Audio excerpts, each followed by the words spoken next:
Hello दोस्तों, आप सभी का बहुत बहुत स्वागत है हमारे चैनल फाइन स्टडी के एक और न्यू वीडियो में। और दोस्तों, आज के इस वीडियो के अंदर हम लोग क्लास 10th सोशल साइंस यानी कि सामाजिक विज्ञान का एक छोटा सा टेस्ट करेंगे।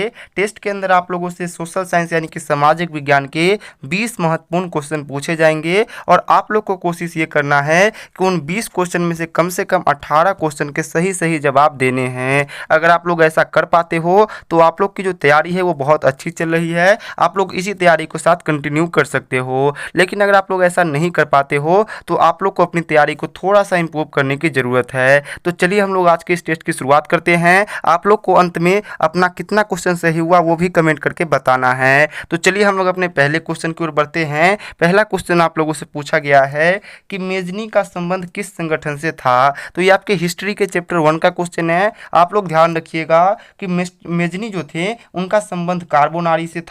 तो ऑप्शन नंबर बी इसका बिल्कुल ही करेक्ट आंसर होगा।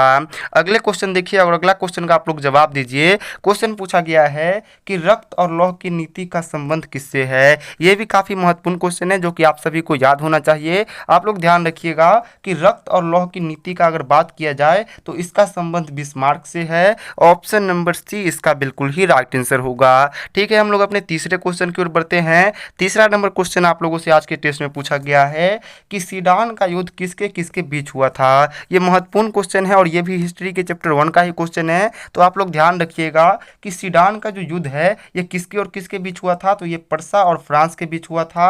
ऑप्शन नंबर सी इसका बिल्कुल ही करेक्ट आंसर होगा। अगला क्वेश्चन आप लोगों से पूछा गया है चौथा नंबर कि कार्ल मार्क्स का जन्म कहाँ हुआ था। तो इसका आंसर भी आप लोग फटाफट से दीजिए कि कार्ल मार्क्स का जन्म कहाँ हुआ था। तो आप लोग ध्यान रखेंगे कि कार्ल मार्क्स जो थे इनका जन्म जर्मनी में हुआ था। और एक और क्वेश्चन आप लोग ध्यान रखिएगा कि कार्ल मार्क्स का जन्म 1818 ईस्वी में हुआ था। यह भी महत्वपूर्ण क्वेश्चन है, आप लोग ध्यान रखिएगा। अगला क्वेश्चन आप लोगों से टेस्ट में पूछा गया है कि नई आर्थिक नीति यानी कि न्यू इकोनॉमी पॉलिसी कब लागू हुई थी। तो नई आर्थिक नीति आप लोग बताइए, ध्यान रखिएगा कि कब लागू हुई थी। तो ये आप लोग याद रखिएगा 1921 में लागू हुई थी। और इसको किसने लागू किया था, तो लेनिन ने लागू किया था। ये भी आप लोग याद रखिएगा। अगला क्वेश्चन आप लोगों से 6 नंबर इस टेस्ट में पूछा गया है कि खूनी रविवार हुआ था। तो खूनी रविवार आप लोग याद रखिएगा कब हुआ था। ये भी इंपॉर्टेंट क्वेश्चन है जो कि हिस्ट्री के चैप्टर 2 का क्वेश्चन है। तो आप सभी लोग याद रखिएगा खूनी रविवार जो है ये 1905 ईस्वी में हुआ था।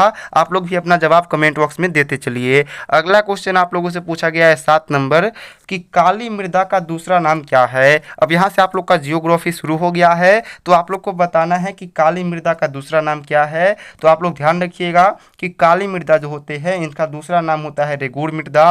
तो ऑप्शन नंबर बी इसका राइट आंसर होगा। आप लोग अपना जवाब कमेंट में लगाते रहिए। अगला क्वेश्चन आप लोगों से पूछा गया है कि एल्यूमिनियम बनाने के लिए किस खनिज की आवश्यकता होती है। ये मोस्ट इंपॉर्टेंट क्वेश्चन है जियोग्राफी का।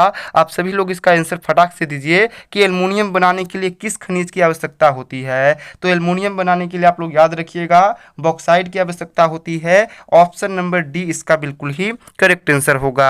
अगला क्वेश्चन आप लोगों से 9 नंबर पूछा गया है कि निम्न में से कौन खरीफ फसल है। तो आप सभी लोग ध्यान रखेंगे कि निम्न में से कौन खरीफ फसल है। और एक ऐसा क्वेश्चन आप एग्जाम में हर साल पूछे जाता है। तो आप लोग याद रखिएगा कि यहाँ पे गेहूं चना मटर जो हो गया ये सभी के सभी रबी फसल है। ऑप्शन नंबर डी में जो आप लोग को कपास दिख रहा है यह एक प्रकार का खरीफ फसल है। तो ऑप्शन नंबर डी इसका बिल्कुल ही करेक्ट आंसर होगा। अगला क्वेश्चन आप लोगों से पूछा गया है 10 नंबर कि निम्नलिखित में से कौन रोपण फसल नहीं है। तो आप लोग ध्यान रखिएगा कि इन चारों में से रोपण फसल कौन नहीं है। तो देखिए रबर को रोपा जाता है, गन्ना को रोपा जाता है, चाय को भी रोपा जाता है, लेकिन गेहूं को बोया जाता है। तो ऑप्शन नंबर सी यानी कि गेहूं जो है यह रोपण फसल नहीं है। अगला क्वेश्चन आप लोगों से पूछा गया है 11 नंबर कि इनमें से किसको प्राथमिक क्षेत्र भी कहा जाता है। अब यहाँ से आप लोग का इकोनॉमिक चालू है। तो इकोनॉमिक्स का पहला क्वेश्चन आप लोगों से पूछा गया है कि प्राथमिक क्षेत्र किसे कहा जाता है। और मुझे आप लोग से पे पूरा यकीन है कि आप लोग को पता होगा कि कृषि क्षेत्र को क्या कहा जाता है, तो प्राथमिक क्षेत्र कहा जाता है। तो ऑप्शन नंबर बी इसका बिल्कुल ही करेक्ट आंसर होगा।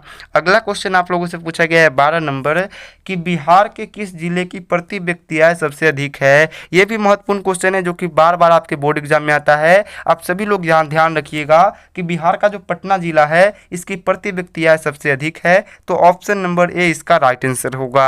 अगला क्वेश्चन आप लोगों से पूछा गया है 13 नंबर कि भारत का आर्थिक व्यवस्था कैसा है। काफ़ी इंपॉर्टेंट क्वेश्चन है, आप लोग ध्यान रखिएगा कि भारत में किस प्रकार की आर्थिक व्यवस्था पाई जाती है। तो भारत में मिश्रित अर्थव्यवस्था पाई जाती है। ऑप्शन नंबर सी इसका बिल्कुल ही करेक्ट आंसर होगा। अगला क्वेश्चन आप लोगों से 14 नंबर पूछा गया है कि प्रत्यक्ष कर के अंतर्गत निम्न में से किसे शामिल किया जाता है। तो प्रत्यक्ष कर के अंतर्गत आप लोग याद रखिएगा किसको शामिल किया जाता है, तो इनकम टैक्स यानी कि आय कर को शामिल किया जाता है। ऑप्शन नंबर ए इसका बिल्कुल ही राइट आंसर होगा। अगला क्वेश्चन आप लोगों से 15 नंबर पूछा गया है कि वर्ष भर में किसी देश में अर्जित आय की कुल मात्रा को क्या कहते हैं। तो आप लोग याद रखिएगा कि किसी देश में एक साल के अंदर अर्जित कुल आय की जो मात्रा होती है उसको राष्ट्रीय आय कहा जाता है। ऑप्शन नंबर सी इसका बिल्कुल ही करेक्ट आंसर होगा। अगला क्वेश्चन आप लोगों से टेस्ट में पूछा गया है 16 नंबर कि भारत में औरतों के लिए आरक्षण की व्यवस्था किस संस्थान में है। तो यहाँ से आप लोग का पॉलिटी चेंज शुरू हो गया है। पॉलिटिकल साइंस का पहला क्वेश्चन पूछा गया है कि औरत यानी कि महिलाओं के लिए आरक्षण की व्यवस्था कहाँ पे है। ऑप्शन है लोकसभा, विधानसभा, मंत्रिमंडल या फिर पंचायती राज व्यवस्था। तो आप लोग ध्यान रखिएगा कि भारत में पंचायती राज व्यवस्था में महिलाओं को 50% का आरक्षण दिया गया है। तो अगले क्वेश्चन की ओर देखते हैं। अगला क्वेश्चन आप लोगों से पूछा गया है कि भारत में किस प्रकार का लोकतंत्र है, और ऑप्शन दिया गया है प्रत्यक्ष लोकतंत्र, अप्रत्यक्ष, दोनों या फिर इनमें से कोई नहीं। तो आप लोग ध्यान रखिएगा कि भारत में अप्रत्यक्ष लोकतंत्र पाया जाता है। ऑप्शन नंबर बी इसका बिल्कुल ही राइट आंसर होगा। अगला क्वेश्चन आप लोगों से 18 नंबर पूछा गया है कि लोकतंत्र एक ऐसा व्यवस्था है। ये काफी महत्वपूर्ण क्वेश्चन है, आप लोग ध्यान रखिएगा कि लोकतंत्र एक कैसा व्यवस्था है। तो ये जनता का, जनता द्वारा और जनता के लिए व्यवस्था है। ऑप्शन नंबर डी यानी कि उपयुक्त सभी राइट आंसर होगा। अगला क्वेश्चन आप लोगों से 19 नंबर टेस्ट के अंदर पूछा गया है कि संघ सरकार का उदाहरण क्या है। इंपॉर्टेंट क्वेश्चन है, आप लोग ध्यान रखिएगा कि संघ सरकार का उदाहरण क्या हो जाएगा, तो अमेरिका हो जाएगा। ऑप्शन नंबर ए इसका बिल्कुल ही करेक्ट आंसर होगा। अगला क्वेश्चन आप लोगों से पूछा गया है कि ग्राम कचहरी का प्रधान कौन होता है। तो इसका जवाब आप लोग फटाफट से दीजिए कि ग्राम कचहरी का प्रधान कौन होता है। तो आप सभी को पता होना चाहिए कि ग्राम कचहरी का प्रधान सरपंच होता है। ऑप्शन नंबर बी इसका बिल्कुल ही करेक्ट आंसर होगा। तो आज का टेस्ट आप लोग का यहीं पे समाप्त होता है। आप लोग फटाक से जाइए कमेंट बॉक्स में और कमेंट कीजिए कि आपका 20 में से कितना स्कोर रहा, और आप लोग जल्दी से कमेंट कीजिए ताकि मैं आप लोग को आगे की गाइडेंस दे सकूं। तो आज के इस वीडियो को हम लोग यहीं पे एंड करते हैं। अगर आप लोग को ये वीडियो पसंद आया होगा तो आप लोग जरूर से इसको एक लाइक कीजिएगा, अपने फ्रेंड्स में इसको शेयर कीजिएगा। मिलते हैं अगले वीडियो में, तब तक के लिए बाय बाय।